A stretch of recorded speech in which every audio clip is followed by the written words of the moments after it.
Carlos Alcaraz is into round 4, but that does not tell the whole story. He had a marathon match against Francis Tiafoe today in round 3, and there was a lot of positives, but there was definitely a lot of negatives. And I'm going to go over on what he actually needs to do in order for him to repeat as a champion. But today, we'll go into the match. So Carlos Alcaraz played Francis Tiafoe. He lost the first set. Tiafoe took it 7-5. 6-2 back to Carlos Alcaraz. You're thinking one set all. Tiafoe holds his nerve, wraps up the first set, and then the fourth set was as tight as it becomes. Tie break, Carlos wins it, and he kind of dominates in that tie break, and then he dominates the fifth set. But what I would say is he had a lot of issues today and could have easily gone out today. Very, very easily gone out. It was only a matter of a few points which caused this, especially in that 9th game, in that fourth set. Love 30 down on his serve, 4-4. You're thinking, yeah, this might be the end of him. And I mentioned in the previous videos before how hard it is, especially to win Roland Garros and then come and win Wimbledon, especially for someone of his ilk and his age. That would be a ridiculous achievement for him to achieve.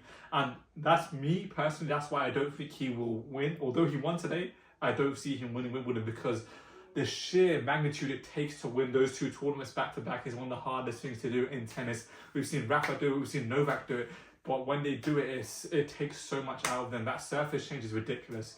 But today, fair play to you. You held your nerve, especially in that fourth set where I personally thought you were toast, especially Love 39 on that serve. He served really, really well in the clutch moments today. That's what I would say. In the clutch moments, he found his serve and he found the correct serve to use against Tiafoe. I want to give a big shout out to Tiafoe today with that performance. He's been on a pretty bad run throughout this year. So for him to put in a performance like that, very, very close to knocking out the defending champion, I want to give a clap and a round of applause, and I tip my hat off to you.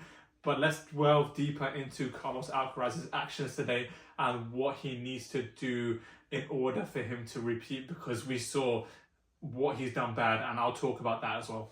If you watched today and you saw and listened to the commentary, Tim Hemmer made a very, very good point that he really wasn't engaged in the match as you would expect him to do. We like to associate Carlos Alcaraz as a bubbly character, as a person who likes to take the game passionately. But today, even in the big points, there wasn't much of an exuberant face on him when he was playing, and that could be something that is quite important for him to try and re-delve and try and get back into that, trying to get that energy back into his game and into him, because an easy point to make is a lot of people like him on tour and he's one of the fan favorites.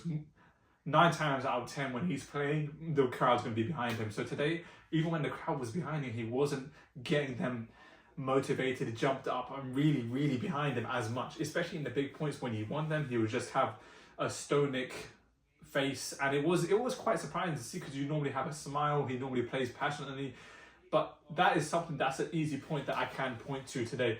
But one of the things that I do think that needs to happen in his game, and we saw today, his forehand dropped off big time today, especially in the sets that he lost. He really, really, really was not finding that flow. And especially in the latter rounds of the tournament, that flow needs to start to come. If you compare some of the stats that I saw today, if you compare to his round 1 performance, round 2 performance, and today in terms of his forehand was really, really low in terms of the variety he was using. He was still going for his shots as you expect for Carlos Alcaraz, but he was not hitting the lines at all. He wasn't mixing it up. He wasn't doing anything you would associate Alcaraz to do, especially in a problem-solving situation where he was in against Francis Tiafoe.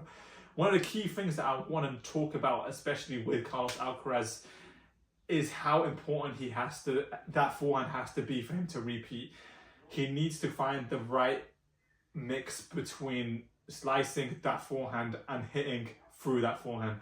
The slice is something that he, especially on both sides, he's one of the players that can play that slice really, really well on both sides. So having that mix is so, so important for Alcaraz to try and take that next step and try and get into that opponents and create opportunities for him to break and for him to easily hold serve. But yes, the easy solve for this problem is just to try and get that forehand firing, but it comes with a combination of a few things.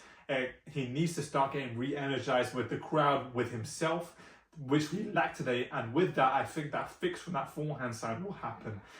The serve, as I said, bailed him out big time today, and that is a credit to him. That serve was huge in the big situations, but that forehand, it has to come, because that forehand needs to be one of the key shots for him to open up and for him to repeat. It's an easy solve for this issue.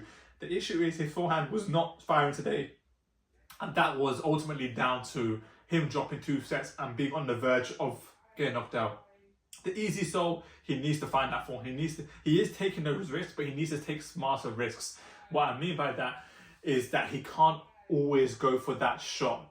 Carlos Alcaraz, a fearless young buck, he loves to go for that shot. He needs to be a lot more smart with what he's doing, and just being re-energized with the crowd will go so far for him mentally and physically, and I think it will be a culmination of things for him to accelerate in this tournament.